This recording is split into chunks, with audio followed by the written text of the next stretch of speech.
let me thank you for inviting me to participate in this, and I beg your indulgence because I'm still here in Washington, and we had a series of votes take place to ensure that airplane and other forms of transportation in this country are funded and are safe. So I assume you wanted me to get that done before I come to talk to you, but it is a great pleasure to see you all and to be able to spend a few moments with you. I think I see Bishop Vasha. Your Excellency, hello. Hi, Jeff. Nice to see you as always. And are the Von Dolans there? I saw Tim. You were listening. Yes. Oh, there they are. Good to see you, Tim and Pat. And for anyone else who I met before, it's a little bit difficult for me to see, but it's a pleasure to join you for today's discussion. And I'm really, really grateful that you're going deeper into the whole issue of ethics in healthcare and where we are in terms of legislation and the culture. Let me begin by thanking Mike O'Day particularly for his substantive and intense and ambitious work, and I say that in all the good senses of those words, with our office to continue to highlight the concerns of the latest round of federal healthcare law and regulation. I also want to thank Mike for his years of service and dedication to this cause. Sometimes I imagine he's felt very lonely.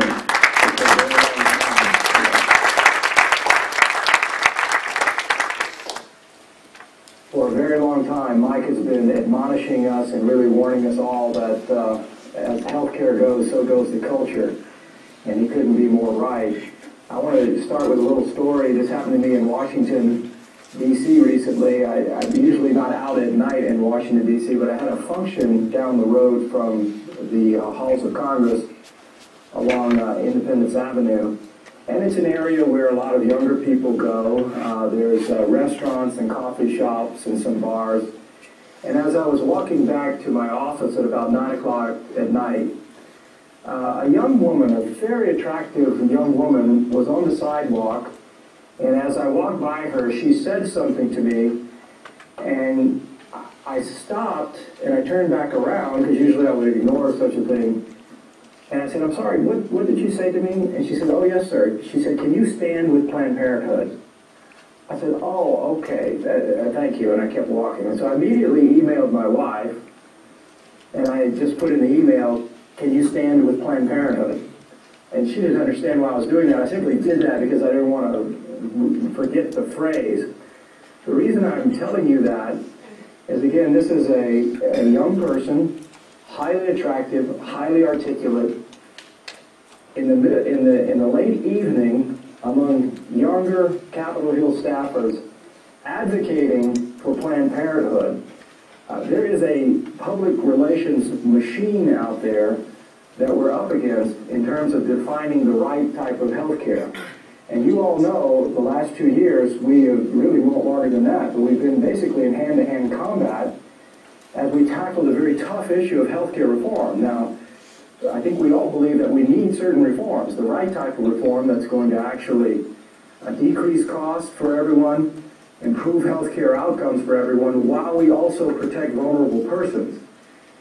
Sadly, what we got last year as a part of a very intensive and divisive and long debate was a healthcare bill that shifts more unsustainable spending to government and is actually going to potentially reduce healthcare liberties.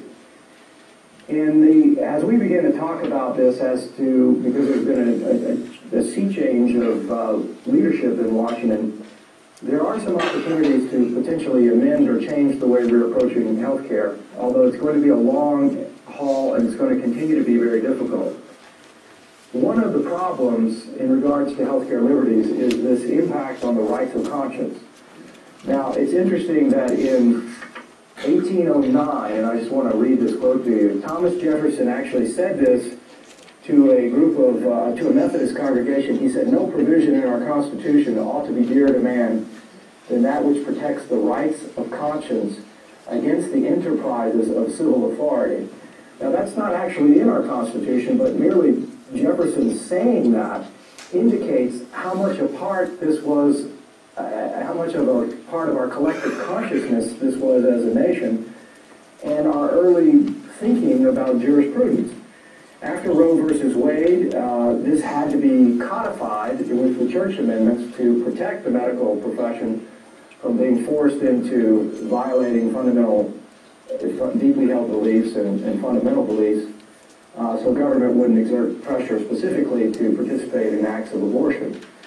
The Bush administration, toward the end of the administration, actually strengthened conscience rights regulations, and many of those have now been reversed by the Obama administration. This just happened within the last month or so. So the problem here is that in the new health care bill, it basically begins to unravel a fundamental American principle that upholds the rights of conscience. Some of the earlier codifications of law that specified you could exercise rights of conscience in pursuing what you believe to be in the best interest of your patients as healthcare providers, that is medically necessary and in concert with good outcomes.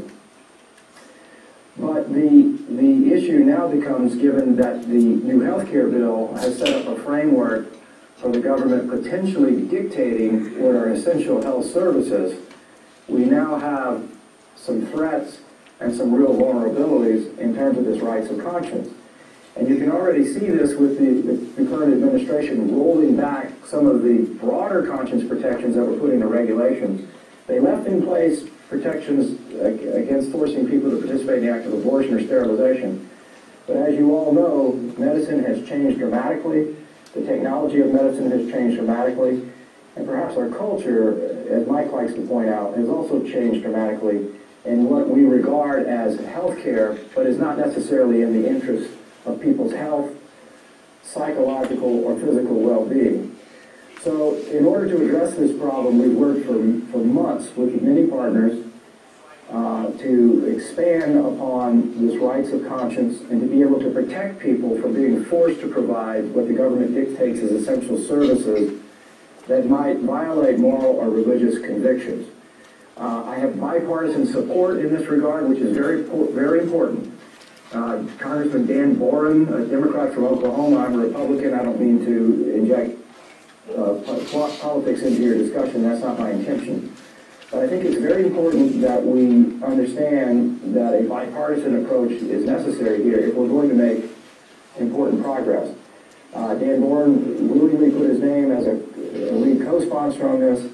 Dan Lipinski, who is also another friend from Chicago, is co-sponsoring this. And I think it's important that we talk about this in terms of the fundamental American principle that doesn't allow the government to compel someone in the healthcare profession to act against their reasonable and deeply held beliefs of conscience, their convictions, and provide for moral or religious exemptions. So that's where we are. The bill is dropped. Mike worked diligently with us on this, and we're grateful for his support. Tim Von Dolan recently wrote me an email and said he had undertaken some efforts in the Texas legislature to lead this as well. And did they pass it, Tim? I know it's introduced. Did they pass that piece of legislation at the state level? Not yet. They did. So there's, of course, a couple of ways to go about this at both the state level and as well as the national level. The national level is particularly important given the march toward more aggressive healthcare policies on this end. So with that, Mike, again, thank you so much for your leadership in pulling together today's conference. I apologize for the delay. I'll just cut my remarks a little bit short so that perhaps we have a little more time for dialogue. Thank you. Thank you.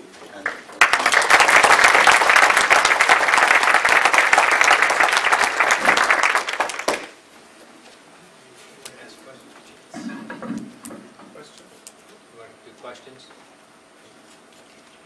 No, but do you want to do questions? Now, Mike, I'm having to read lips here, so at the end of my conversation, so make sure you have a mic that I can hear. Congressman, can you hear us now? Yes, I can hear now. Okay, yes. So are there any questions for the Congressman? What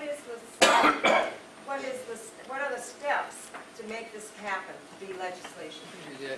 Congressman, the question is, what are the steps to make the legislation get through the committee and onto the floor and get passed? What do we have to do? We have to do an extraordinary amount of work. not just on my end, but also on your end. And I'm glad you raised the question. It's a very important question. Things happen in Washington when there are three factors that converge: policy, process, and politics. Everyone, please remember this. We can work on the policy. We can even work on the process. But it's a little bit harder for us to work on the politics. And what do I mean by that? We have got to raise up in the collective conscience of the country. All of you have particular communities of association that believe deeply in this fundamental principle and that could exert creative pressure on Washington to do this. In other words, we don't need a top-down effort alone. We will do this on our end, but I can almost guarantee you that if we don't have movements occurring that petition, encourage, admonish, perhaps even pressure leadership throughout this country to engage on this issue, it is very difficult to make it happen. You can have the best idea in the world, but if you don't understand the process up here, it'll go nowhere. You can have the worst idea in the world, and you understand the process, and you're in a position to make it happen, and you've got political interest behind you, a bad idea would get implemented. And this is very important for our community to understand. It's not, things are no longer just driven, and perhaps not even primarily so, by the nature of the policy idea. It's driven by what's happening in the country in terms of the movement of media, the exchange of ideas, and the pressures exerted so that good ideas can rise to the top and here be realistically considered. We'll do our part. I promise you that. I commit to you. And to ensure that we are working this every step of the way by continuing to educate other members. I just gave a little talk in front of probably about 50 members the other day on this bill and picked up an additional 10 or 15 co-sponsors of it. We will talk to the leadership who will set the agendas to continue to encourage them to include this as a portfolio of considerations when we go about fixing the current health care bill or rewriting one. We will do that.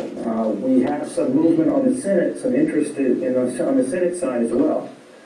So we'll work to ensure that the convergence of factors here in terms of policy and process are in line.